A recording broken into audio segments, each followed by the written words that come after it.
우리가 살펴보는 이 요한 1서 본문에서는 사도 요한이 목회했던 그 교회에서 나간 자들이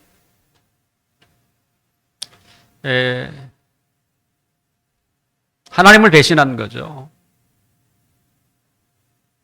그래서 적 그리스도가 되어서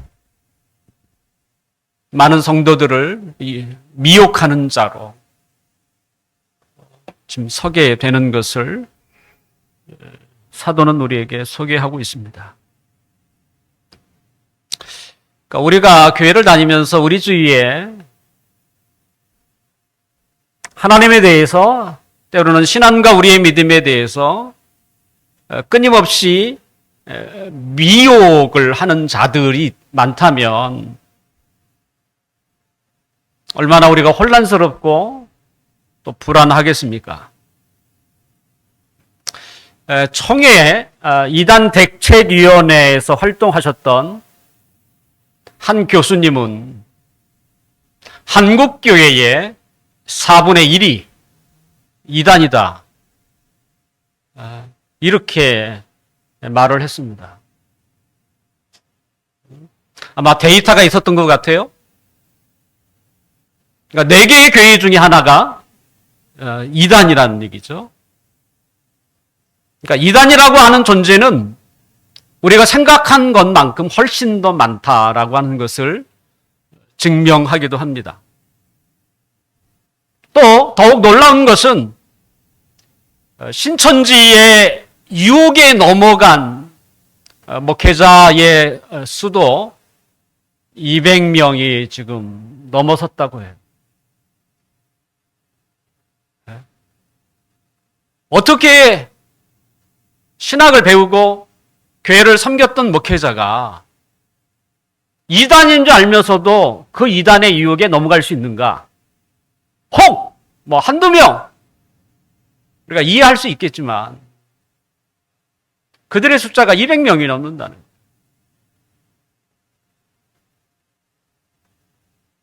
거예요. 저에게도 매주 신천지가 보내온 편지가 한 주에 한 번씩 배달되고 있어요. 처음에는 이게 뭔가 해서 뜯어보니 신천지죠. 이제는 교회를 선택하는 데 있어서 교회의 간판만 보고 갈 수 있는 상황이 아닙니다. 그 교회가 바른 교회인지 또는 이단인지 우리가 심중하게 파악하고 다녀야 하는 이런 시대를 우리가 살고 있습니다. 신천지도 버젓이 이 합동 마크, 우리 교회의 그 간판 앞에 보면 합동 마크가 있는데요. 그 마크를 달고 정통교회인 것처럼 유혹을 하기도 합니다. 기존 교회에 다니다가 이단에 빠져서 이단인 줄 알면서도 계속 그 이단에 다니는 사람도 있고 더러 이단인 줄 모르고 그 교회를 다니다가 좀 이상하다 라고 느껴서 이단에서 나오는 신자들도 종종 있습니다. 자, 이와 같은 현상들을 우리가 어떻게 보아야 할까요? 왜 기존 교회에서, 바른 교회에서 나가서 이상한 이단으로 갈까요? 또, 혹, 이단에 간 사람이 도대체 무엇 때문에, 왜, 무엇이 이상해서 이단을 빠져나와서 기존 교회를 다니게 될까? 도대체 무엇 때문인가?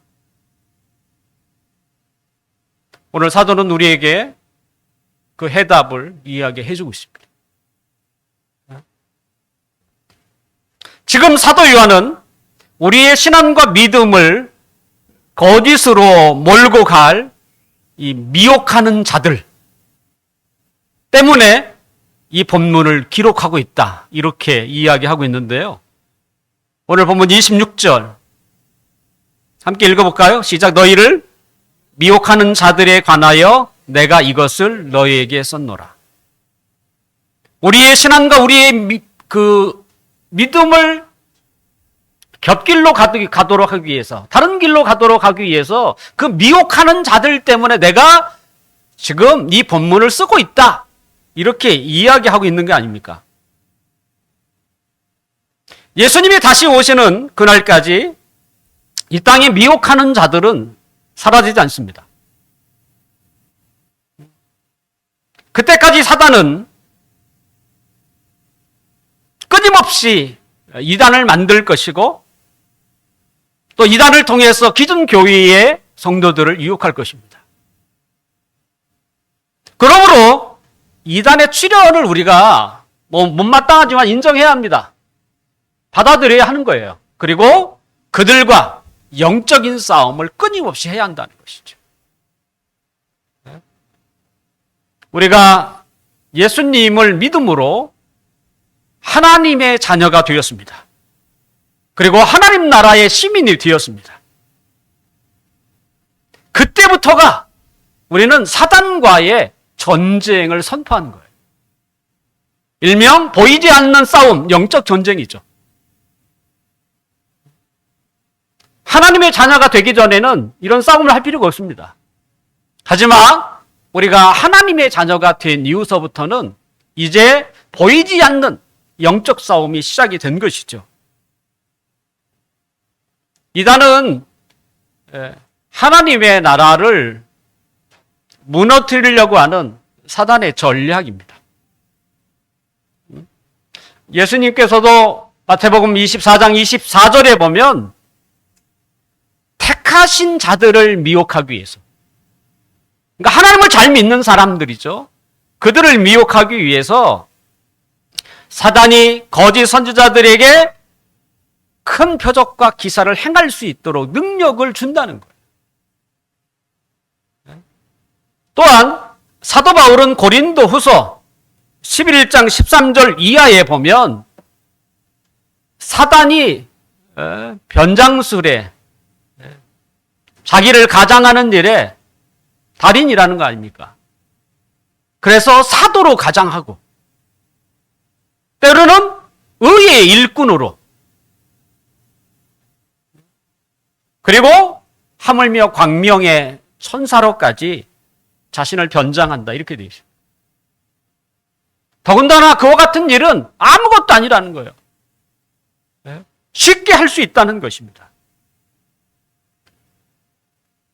종종 우리는 뉴스를 통해서 말도 안 되는 그 이자율에 돈을 쏟아붓고 그리고 그것 때문에 낭패를 당하는 경우를 봅니다. 머릿속에 온통 돈만 있으면 돈에 눈이 멀어요. 또한 머릿속에 이 기적, 능력, 이것만 외치는 사람이라면 뭐에 눈이 멀겠어요? 기적 이런 것에 눈이 멀어. 우리는 사단의 능력을 결코 무시해서는 안 됩니다. 우리가 하는 말 중에 뭡니까? 우리 눈으로 직접 보지 않았느냐. 그 앞에 놀라운 기적이 일어나는 걸. 기적은 하나님만 행하는 게 아니에요. 사단도 행한다는 것이죠. 누구 때문에? 택한 자들을, 하나님의 백성들을 유혹하기 위해서. 그래서 기적만을 생각하면 안 돼요. 우리가 마주 서 있는 한국교회의 상황이나 예수님과 사도 바울의 말처럼 이런 사단의 견고한 유혹 앞에 우리가 어떻게 설 수 있을까?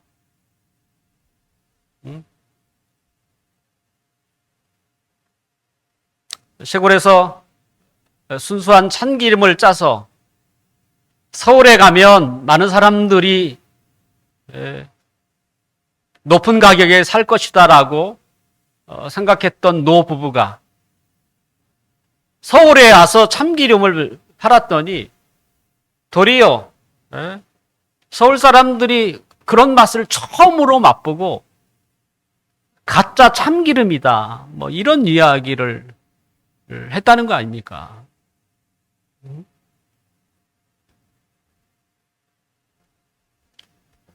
우리 앞에 우방 1단지에서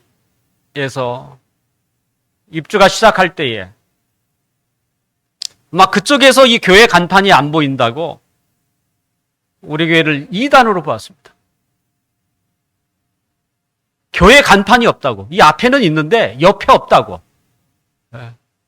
2단이라는 거 아닙니까? 또 이사 온 지 얼마 안 된 교인은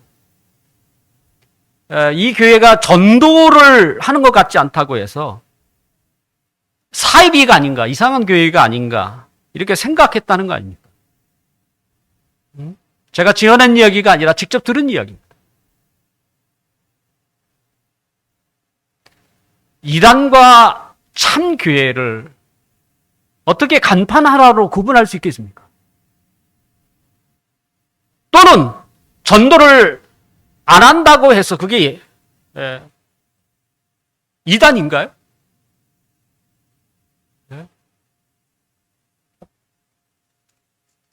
그런 것은 이단을 구분하는 그 참모습이 아닙니다. 우리가 왜 전도를 안 합니까? 우리의 실생활 속에서 끊임없이 만나는 사람들을 위하여 기도하고 그들을 초청하고 쉽지 않죠? 꼭 길거리에 나가서 전도하는 게 전도가 아니에요. 끊임없이 우리 마음속에 영혼에 대한 사모하는 마음이 있어서 늘 만나는 사람을 전도하는 게 좋지. 길에다 오고 가다 만나는 사람 어떻게 전도합니까? 그게 쉽습니까? 교회에 나오는 게 쉬운 이야기가 아니에요. 종교를 선택하는 거잖아요. 그저 밥 사줘서 어느 식당에 가는 정도 이야기가 아닌 거예요.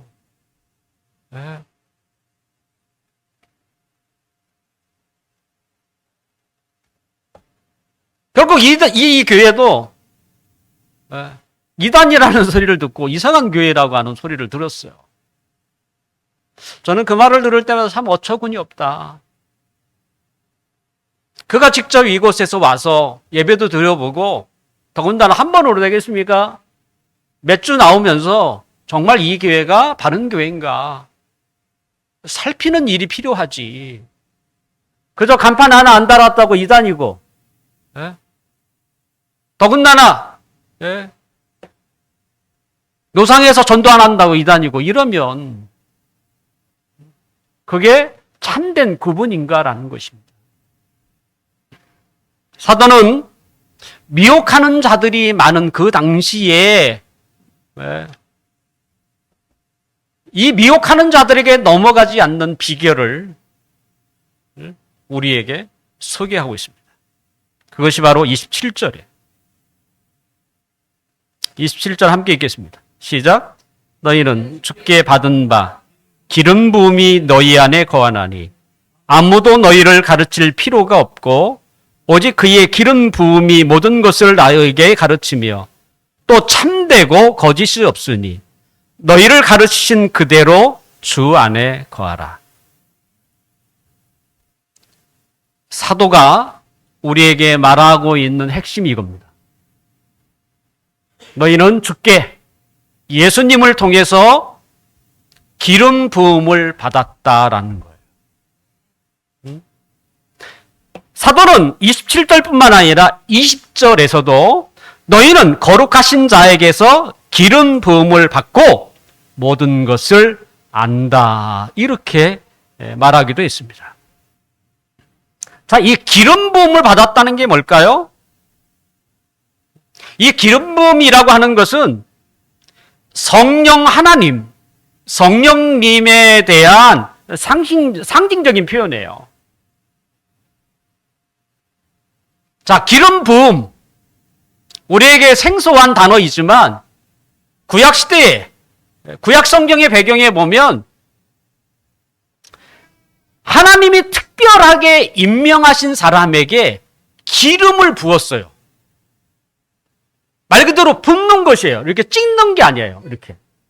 머리에 부으면 이 기름이 머리에서 흘러서 옷을 적실 만큼 기름을 부었다고요. 어떤 사람에게? 하나님이 특별하게 임명한 사람에게. 그러면 그들은 누군가?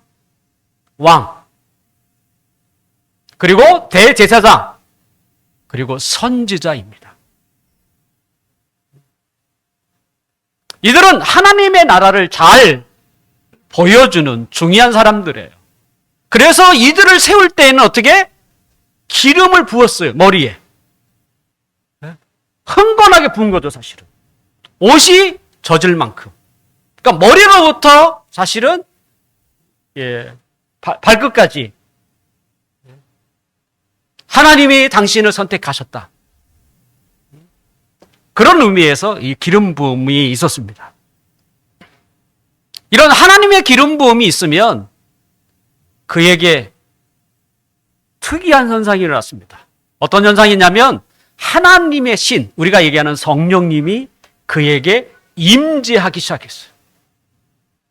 그래서 왕으로서, 대제사장으로서, 선지자로서의 그 역할을 감당할 수 있는 힘을 주었다는 거예요. 그냥 세워놓고 하나님이 나 몰라 하신 게 아니라 세우고 그에게 성령의 능력, 성령님을 그에게 주심으로 그로 하여금 그 사명을 감당하게 하신 것이죠. 기름 부음이라는 말은 히브리어로는 메시아라는 뜻입니다. 그리고 헬라어로는 그리스도라는 뜻입니다. 그리스도, 어디서 많이 들어본 일 아닙니까? 우리는 예수님의 또 다른 별명을 어떻게 부릅니까? 예수 그리스도라고 불러요. 그리스도라는 말은 기름 부음을 받았다는 뜻입니다. 예수님도 어떻게 해요? 기름 부음을 받았어요. 그러니까 성령이 예수님에게 충만히 임했다는 것입니다. 근데 무슨 사역을 위해서? 구약 시대에는 왕이나 대제사장이나 선지자에게 주어졌지만 예수님은 이 세 가지를 다 왕도 되시고 대제사장도 되시고 선지자도 되시는, 그래서 삼중 기름 부음이라고 얘기합니다.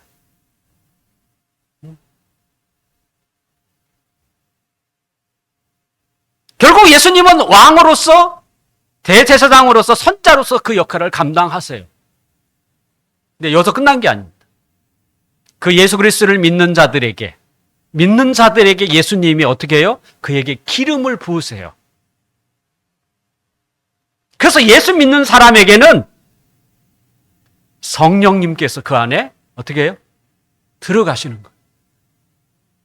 그러니까 하나님이 특별하게 불렀다라고 하는 그 징표가 성령님이 우리에게 임하는 거예요. 그래서 성령님을 통해서 우리가 하나님의 자녀로서의 그 사명을 감당하는 거예요. 그 사명이 뭐겠어요? 왕의 사명이에요.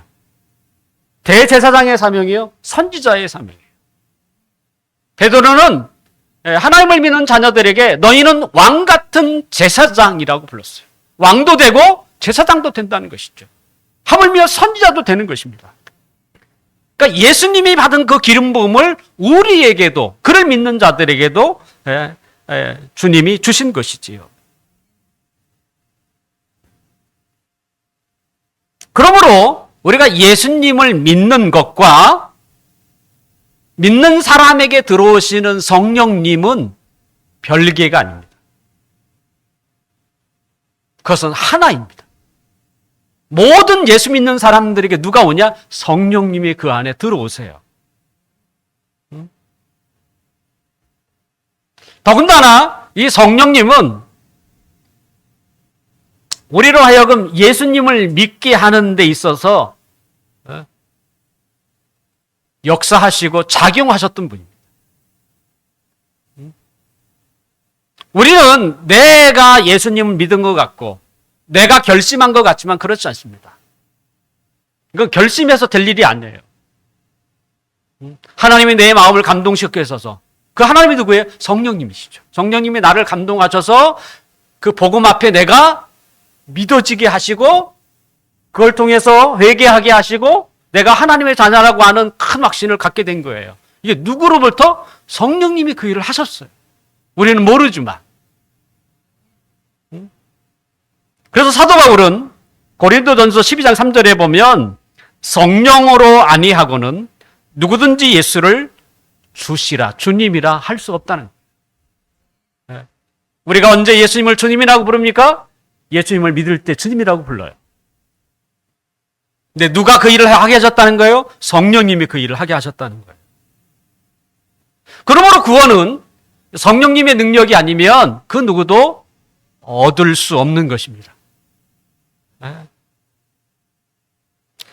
그렇다면 우리 안에 거하시는 성령님은 어떤 역할을 하겠어요?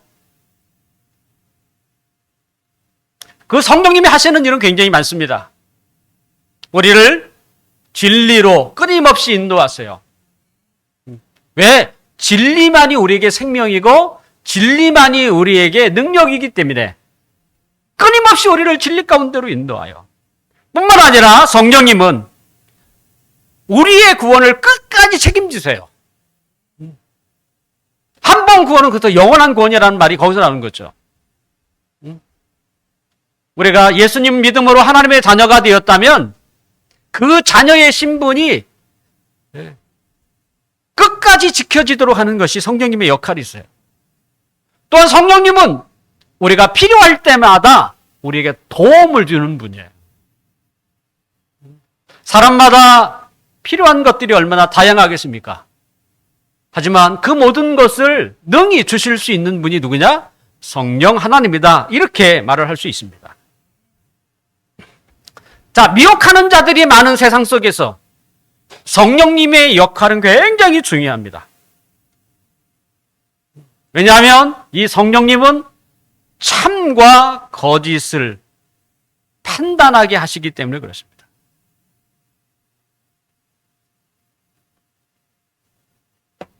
사도 요한은 지금 신자들을 미혹하는 자들은 다른 사람이 아니라 자기가 목회하는 교회에서 나온 사람이라고 얘기를 했어요. 그리고 그들이 나가서 거짓을 퍼뜨리고 적그리스도 행세를 하고 있는 것이죠. 그들이 왜 그렇게 됐을까요? 잘 다니던 교회를 나와서 왜 자기가 평상시에 믿었던 것을 이제는 반대하고 나서고 때로는 신자들을 유혹하는 사람이 되었을까?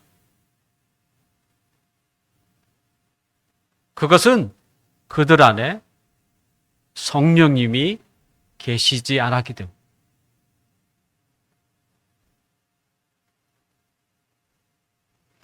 성령님이 내주하지 않는 자는 참과 거짓을 구분할 수 없습니다.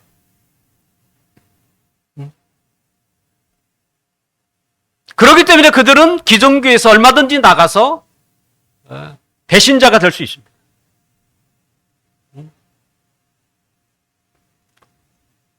그냥 이단만 가나요? 그렇지 않죠. 거기에 끝이지 않고 기존에 있는 성도들을 끊임없이 찾아다니면서 유혹하겠죠. 신천지가 최고야? 또 하나님의 교회가 최고야? 이런 식으로. 여기 와서 봤더니 진리가 여기 있더라. 이런 식으로 많은 사람들을 유혹하지 않겠습니까? 구분을 못하는 거예요. 참과 거짓을 가려내질 못하는 거예요. 왜요? 성령님이 계시지 않기 때문에. 성령님이 계시지 않기 때문에 그런 것입니다. 성령님은 우리에게 하나님의 말씀을 깨닫게 하는 분이십니다. 주님이 교회에 하나님의 말씀을 가르치는 자들을 세우셨어요. 우리는 그들을 목사라 때는 목회자라고 부릅니다. 제가 아무리 여러분들에게 설교를 해도 여러분들이 다 그것을 깨닫나요?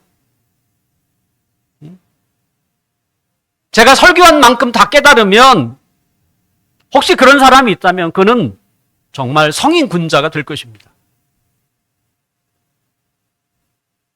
예배가 딱 끝나서 모든 걸 잊어버리는 사람이 있고 대부분은 월요일 날 90% 이상이 다 잊어먹는데요. 그나마 우리가 말씀을 좀 나누잖아요. 저는 이 나누는 것만으로도 최소한 수요일 날까지는 간다 생각이 돼요. 그게 굉장히 큰 효과가 있는 거예요, 사실은.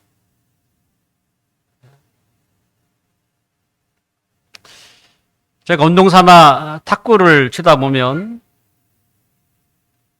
어쩜 그렇게 다 다를까? 탁구 치는 그 제스처, 그 행동이 다 다릅니다. 근데 그 중에는 안 맞게 치는 분이 계세요. 공은 좀 맞춰야 되잖아요. 근데 이렇게 폼이 안 맞아요. 그러면 주위에서 그 공을 잘 맞추도록 가르쳐 주시는 분들이 많습니다. 또 왜 그 폼을 해야 하는지 이해를 시키기도 하고 그 다음에 언제 타구를 해야 될지도 가르쳐줘요. 제일 처음에는 조금 따라서 하는 것 같아요. 그 다음날 다시 돌아갔어요. 안 돼요. 금방 잊어먹습니다. 탁구의 그 식견을 가지고 있는 어떤 분이 얘기하시더라고요. 그걸 고치는 데는 그렇게 탁구를 치신 횟수만큼 필요하다는 거예요. 그러니까 2년 동안 잘못 쳤으면 고치는데 2년 걸린다는 거예요. 탁구라는 운동의 습관도 고치려고 한다면 그런 오랜 시간이 걸립니다. 그런데 우리의 삶을 바꾸는 하나님의 말씀은 어떠하겠습니까? 고작 하나의 이거 폼을 하나 바꾸는 것도 어떤 사람은 2년, 어떤 사람은 5년 걸리는 사람이 있는데 우리의 삶을 온통 바꾸게 하는 하나님의 말씀은 어떠냐 이거야. 네? 30년 동안 때로는 50년 동안 하나님의 말씀을 듣는다고 해서 고쳐질까요? 고쳐지지 않습니다. 더구나 하나님의 말씀에 대해서 관심이 없고 들으려고 하지 않으면 바뀔 확률은 제로입니다.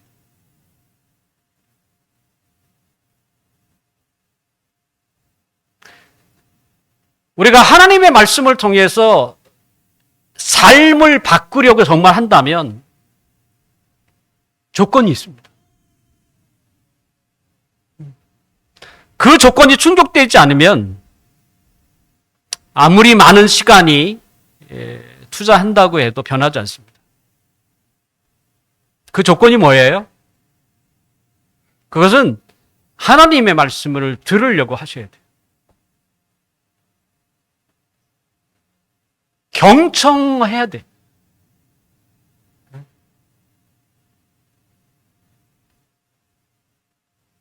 그리고 그 말씀에 성령님이 역사하셔야 돼요.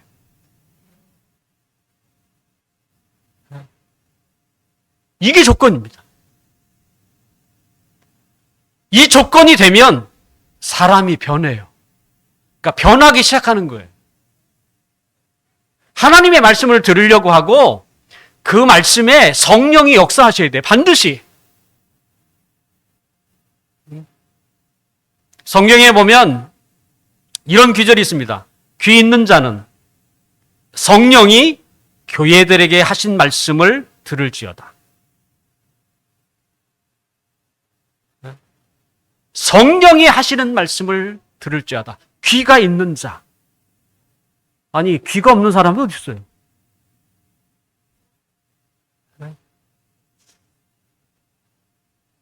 성령께서 역사를 하시려면 일명 우리는 그걸 들을 귀라고 해요. 때로는 깨닫는 마음이라고 얘기해요. 때로는 보는 눈이라고 얘기해요.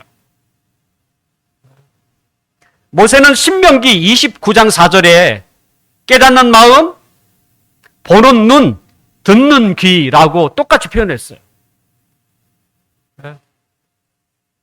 그건 누가 하셔요? 성령님이 하세요. 설교를 수천 번 듣는다고 사람이 변하는 게 아니에요. 성령님이 그 말씀을 깨닫게 하셔야 돼요.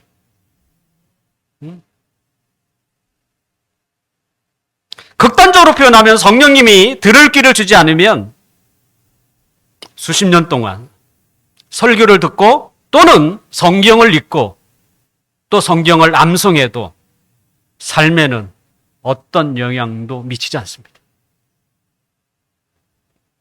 저는 모태신앙이에요.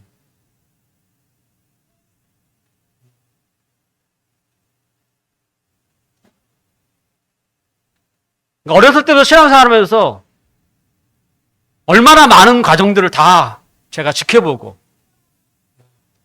저는 한 번도 교회를 떠난 적이 없어요.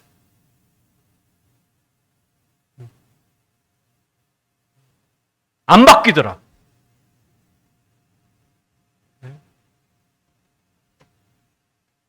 결국 하나님이 바꾸셔야 되는 거예요. 뭘 통해서? 하나님 말씀을 통해서. 근데 내가 들으려고 하지 않는데 하나님이 역사하시겠어요? 그건 그렇지는 않습니다. 오늘부터 기독교 세계관 캠 수련회에 가시는 우리 학생들도 마찬가지죠. 사모해야 돼. 사모하는 마음이 없으면 2박 3일은요 아무 의미가 없어요. 조금은 도움이 될 수 있을지 몰라요. 하지만 큰 삶에 영향이 없어요. 근데 제일 처음부터 끝 시간까지 끝까지 그 은혜를 사모하면요, 하나님은 이 사모하는 자에게 은혜를 반드시 주시더라고. 하물며 이 캠프가 개떡같아. 수련회가 도대체 이게 제대로 안 해. 그러면 수련회가 끝났잖아요. 실망할 거 아니에요. 근데 차를 타고 가면서 은혜를 주세요.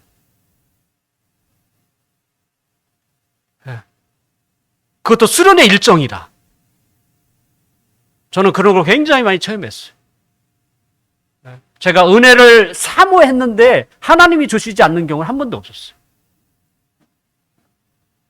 하나님은 은혜를 사모하는 자들을 반드시 그 은혜를 주세요.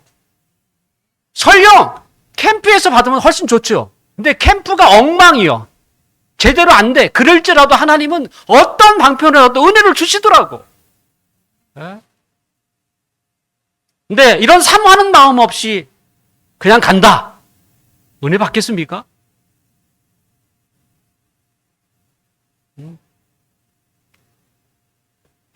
쉽지 않겠다. 어렵겠다.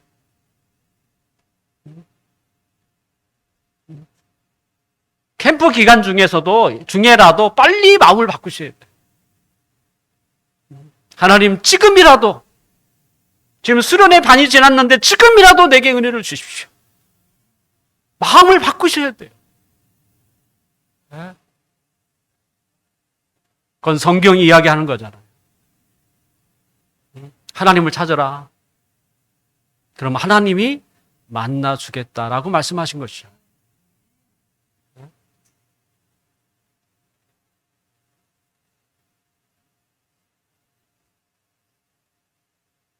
말씀을 들어도 들은 지가 수십 년, 성령의 역사가 없으면 삶이 변하지 않습니다.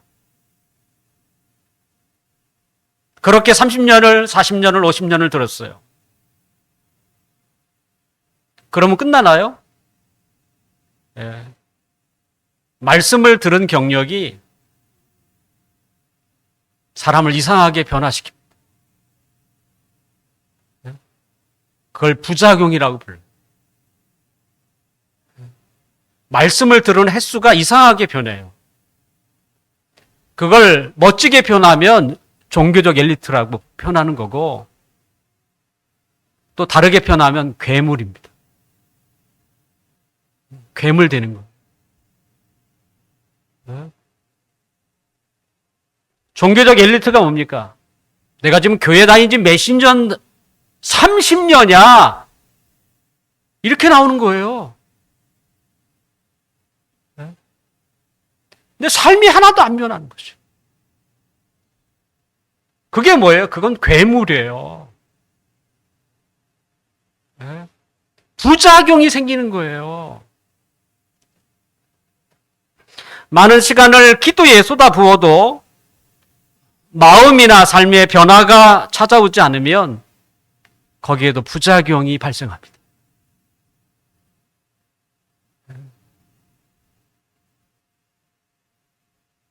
우리가 이것을 주의해야 돼요. 우리 안에 거하신 성령님은 거짓이 없으신 참되신 분이십니다. 성령님을 모시고 있는 사람이라면 결코 거짓된 가르침이나 이단에 빠지지 않습니다. 잠깐 모르고 할 수 있어요. 하지만 결국 견디지 못해서. 왜냐하면 마음에 성령님이 계시기 때문에 이 마음이 견디지 못해. 견디지 못해서 결국 나와요. 그래서 나오는 거예요. 미혹하는 자가 많을지라도 우리 안에 성령님이 계시면 두려워할 것은 없습니다. 오늘 사도 요한이 우리에게 이야기하는 게 그것입니다. 걱정하지 마라. 지금 적그리스도가 많이 생겨서 우리를 유혹할지라도 주께서 너희에게 주신 바 기름 부음 성령이 너에게 있지 않느냐. 그 얘기하는 거예요. 지금도 마찬가지면 똑같습니다. 2000년이 지난 지금도 똑같아요. 그 안에 성령이 계시면 이단은 두려워할 게 없습니다. 하지만 성령이 없으면 그건 다른 거예요. 그는 얼마든지 이단의 유혹에 넘어갈 확률이 높습니다. 다른 사람이 이단이라고 얘기해도 필요가 없어요. 네.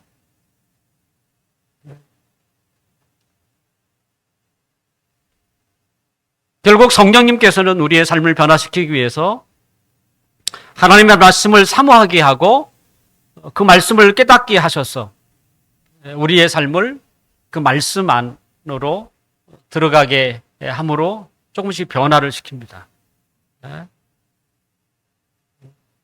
우리가 그 삶의 변화 때문에 오후에 말씀 나눔도 하는 것이고 또 무엇이 필요하겠어요? 기억만 해갖고는 안 되잖아요.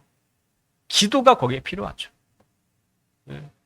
하나님이 그 말씀을 순종할 수 있도록 기도하는 일이 그래서 필요한 것이죠. 우리가 만약에 그렇게 살면 오늘 본문 28절에 있는 것처럼 주님이 강림하신다고 할지라도 그 앞에서 부끄러워하지 않고 담대함을 얻는다라고 말하고 있습니다.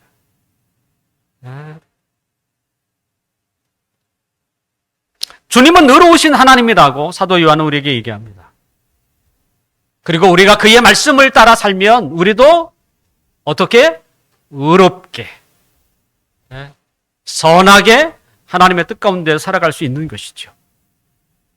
그것을 보고도 우리가 하나님의 자녀인 것을 나타낼 수 있습니다. 오늘 본문 29절이 우리에게 그렇게 이야기하는데 함께 읽겠습니다. 29절 시작. 너희가 그가 의로우신 줄 알면 의를 행하는 자마다 그에게서 난주를 날리라. 말씀을 정리하려고 합니다. 우리가 예수님을 통해서 새로 태어난 사람인 것을 참 신자인 것을 무엇으로 나타낼 수 있겠습니까?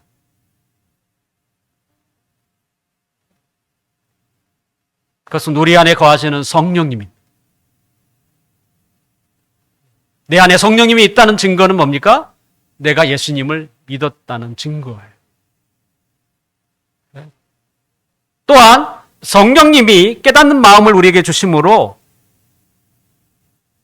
그 말씀이 우리의 삶을 통해서 나타날 때 우리가 하나님의 자녀라는 것을 또 확인할 수 있습니다. 여러분은 예수 그리스도를 믿는 사람인가요?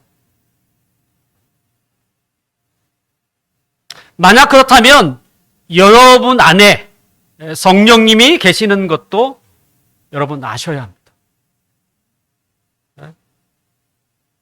성령님은 거룩한 불로로서 우리를 거룩한 삶으로 끊임없이 인도하시는 분입니다. 성령님은 진리의 영이십니다. 하나님의 말씀은 진리입니다. 그러므로 진리로 우리를 깨닫게 하시고 우리의 삶을 진리 가운데로 인도하십니다. 그러므로 성령님은 우리에게 절대적인 존재예요. 그분의 도움이 없이는 우리는 신자의 삶을 살 수 없습니다. 그분의 능력이 없으면 우리는 하나님 앞에 쓰임을 받을 수가 없습니다.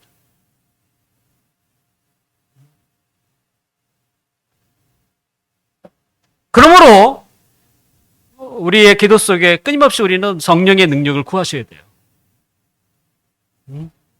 하나님 나를 도와주십시오. 나에게 능력을 주십시오. 그래서 주를 위하여 사용되게 해 주십시오. 특별히 하나님 말씀을 경청할 때마다 우리는 들을 귀를 달라고 하셔야 돼요. 듣는 것과 들을 귀는 다른 거예요. 우리는 들을 수 있지만 들을 귀가 있는 건 다른 것입니다. 그건 성령님이 주시는 거예요. 그 말씀을 듣게 해달라고 기도하십시오. 그리고 성령님이 그 말씀을 깨닫게 하시면 여러분 순종하십시오. 그러면 삶이 변합니다. 하나님이 주시는 그 은혜가 우리에게 임합니다. 세상에 어떠한 일이 일어날지라도 우리의 마음은 고요할 수 있습니다. 왜요? 든든한 백이 우리 가운데 있기 때문에.